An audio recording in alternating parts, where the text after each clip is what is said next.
but we got some breaking news out of the NFL over the last 10 minutes. We were discussing it in the previous segment.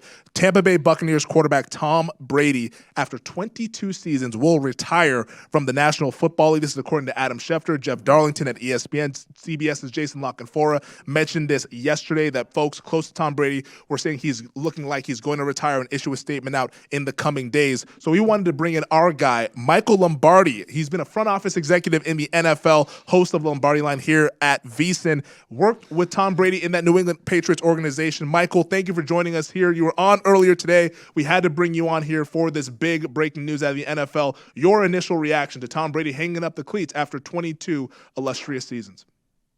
Well, Femi and Amal, I think, as I said on the Lombardi Line earlier today, and I've been saying it all week, is for Brady to come back, he had to scale the mountain again. He had to go back to base camp and climb the 8,000 feet, which was going to be a total commitment. And it was going to be a total life change, not a change, but a continuation of his life. And I think when he went to Tampa, he signed a 2-year contract. Yes, I know he got his contract extended, but that was for cap purposes, not for playing purposes. So I think he went down there, and I don't know if he made a deal with his wife that it was only going to be 2 more years, but I do know that he wanted to spend more time with his family. She wanted to spend more time as him as a father. And I think that ultimately that's the decision, because if he would have gone back, he needs to commit himself completely to the offseason. I think that was going to be hard. Michael, you know Tom extremely well. If you were to point to one or two attributes about him, what do you think made him stand out just so well? Because, you go back to Michigan. Drew Henson overshadowed him. Drew Bledsoe, number 1 overall pick, is overshadowing him in New England, obviously. And then he gets his opportunity. And I don't forget the greatness that followed afterwards. But I thought the way he seized the opportunity in week 5 or 6 of that season, few players have ever done something like he did. And then obviously the rest is history. It's funny you asked that, Amal. I've been writing a book about the Hall of Fame, and at one of the chapters I call it "What If?" What if Brady wasn't drafted by the Patriots? What if Brady gone to another team? Do I think Brady would have been as dominant? Yeah, I think Brady would have won games, because when you go back and study Brady's career from high school, he was drafted by the Montreal Expos in the 18th round. He was a power hitting left-handed catcher. He's a better athlete than I think we give him credit for, certainly because of the pitcher at the combine. And then he went to Michigan. He's the team captain as a senior, and he did some really good things at Michigan. However, that being said, he got ignored in the draft. He thought he was going to be a 2nd or 3rd round pick. In fact, he left his house in the 2nd round crying because he was getting overlooked and doesn't get picked till the 199th pick of the draft. And he tells Robert Kraft after he picks him, this is going to be the greatest decision you've ever made. And he was right. And so I think it's his relentless approach to never feeling satisfied. It's his relentless approach to constantly have to prove to himself that he is the best. And you combine that with his ability to get better. I thought he was quicker this year. He threw the ball as well as he did any time with more accuracy. And it's just a continuation. And so for me, I've often said this, there's no mantles in Tom Brady's house because there's no place for a trophy. And I think that's been his whole life. We're speaking with Michael Lombardi, former NFL front office executive, host of the Lombardi Line here on VSiN weekdays.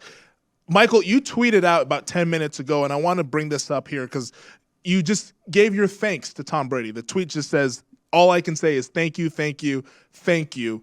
Ultimately, what does Tom Brady mean to you, and what do you think his legacy will mean to the NFL? Well, I mean, he's one of the top players in the history of the game, without a doubt. His career, his longevity of career.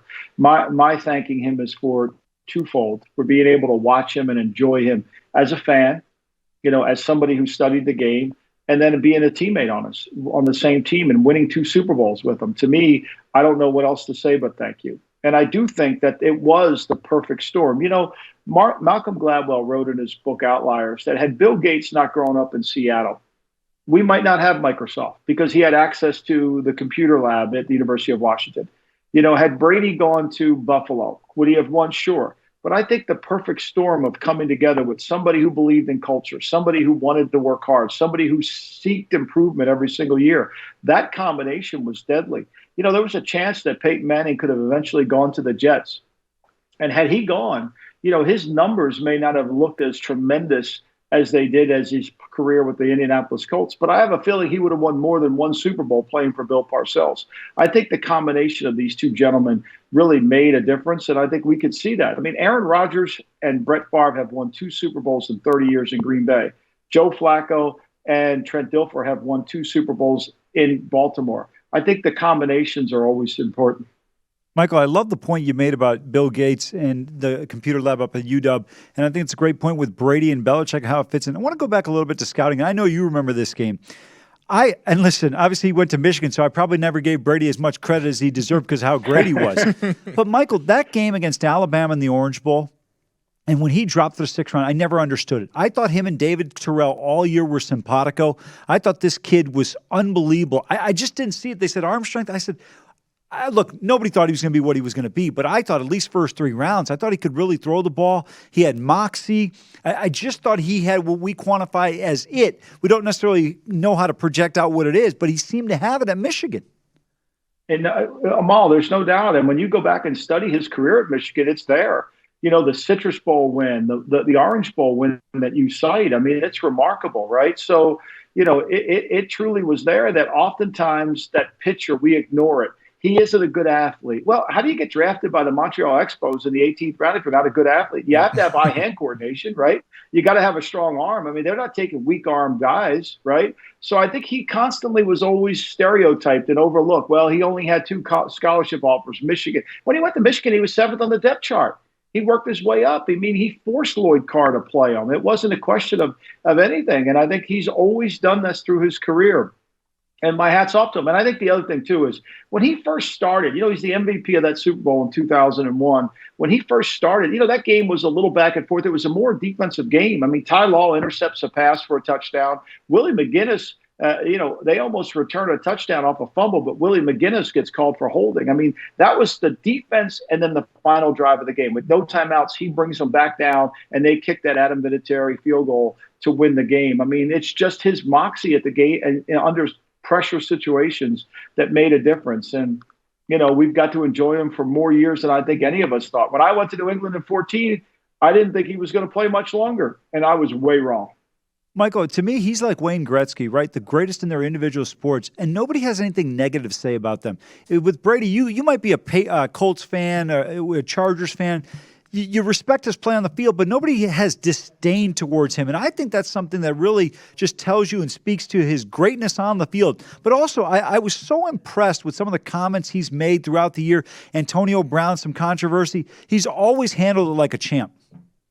Yeah, no doubt. He's a professional. You know what I mean? He doesn't have to get into any contest with anybody else. He can look at those 7 Super Bowl trophies and they speak for himself. I mean, you know, can we just forgive the 5-year waiting rule and put him in the Hall of Fame? I think that would be fair. But, you know, I mean, look, he is everything that you think. And he backs it up, Amal. He's the hardest working guy on any team that he's on. I mean, I promised you on the Thursday before the last game against the Rams, he was working on quarterback drops with the trainer holding the ropes to get resistance so he can work on his lower body. I mean, he's Tom Brady. He's dropped 50 billion times, you know, in quarterback drops, yet he's doing it all the time. He like Kobe Bryant, like all great players who have talent, but they have greater passion to be the best is really what makes a difference. Michael, we appreciate you joining us here on such short notice, giving your insight and reflecting on the career that was for Tom Brady. 22 seasons, 7 Super Bowl championships, 5 Super Bowl MVPs, 3 NFL MVPs, and many wins. Question for you guys before I go. How long do you think before Bruce Arians hangs him up? I'll set the over-under at 110 days. We'll see. Amal, you want to go over or under? No, I'm going to go under. He's just waiting to confirm if the paperwork gets submitted to New York City. Once it does, he's on his way out. We're going to double-check first. But, Michael, thank you once again. You'll be back tomorrow morning with Patrick on the Lombardi line, and have a good rest of the Saturday. Thank you. Thanks. Terrific insight. Excellent insight. And I want to leave you with this, Amal. Tom Brady against the spread, because we are a betting show. This from John Ewing over at BetMGM. 211, 145, and 7, a 59% cover rate. 59% at minus 110. You're in a lot of money there. Tom Brady outperforming expectations all throughout his career.